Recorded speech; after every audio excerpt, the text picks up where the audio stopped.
So the other day, I gave somebody a gift and I saw them using it. It just brought me so much joy to see that I had given a good gift that was truly appreciated by the other person. And I was telling my mom about it, and she said to me, "You're this happy because you gave someone a gift that they truly appreciated and you have seen them using it." Imagine how God feels when we use the gifts and the talents that He's given us.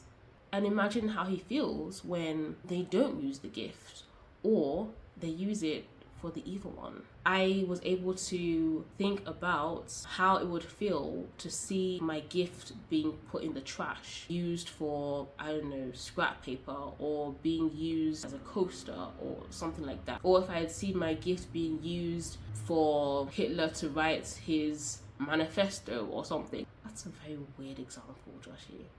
All this to say, God gives us beautiful gifts. He gives us the gift of teaching. He gives us the gift of speaking. He gives us the gifts of encouragement, speaking in tongues, speaking different languages, gifts of counsel, giving advice, gifts of giving, being generous, even though everyone's supposed to be generous. But He gives so many beautiful gifts that are supposed to be used for His glory, that are supposed to be used to build the church, that are supposed to be used to encourage people and help people out and to be blessings not only for us but for our neighbors, those around us, fellow believers and people at large, God's children. And sometimes we use our gifts for terrible things, or we don't use them at all, and it must be so frustrating for God. Here's a reminder, I guess, that we should make sure that we use our gifts for good.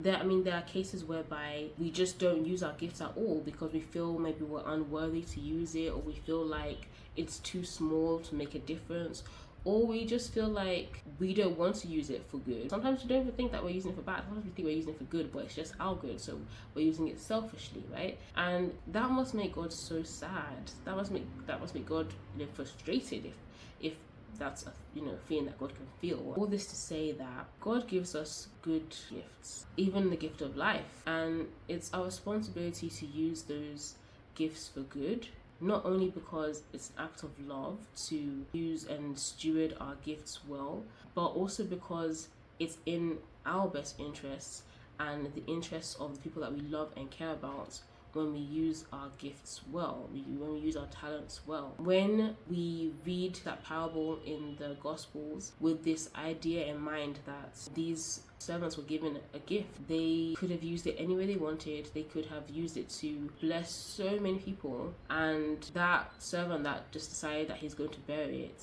out of fear, he decided to bury his talents, to bury his gifts. And when the master came back, the master was angry. And when you think about how it would feel to see someone misusing your gift that you've given them, that you've taken time and energy to select and to make possibly and give it to them, and they have just discarded it out of fear, when you've told them that they have no reason to fear, that you are with them always, and you've given them all the tools to use that gift well, and they say, "I can't, I'm afraid." Of course, you too will be angry. Let's just do our best to remember that God is with us in all things. We're never alone. Let's use our gifts well for our good and the good of all the faithful. I hope this video encouraged you, and I'll see you in another one if you follow and like.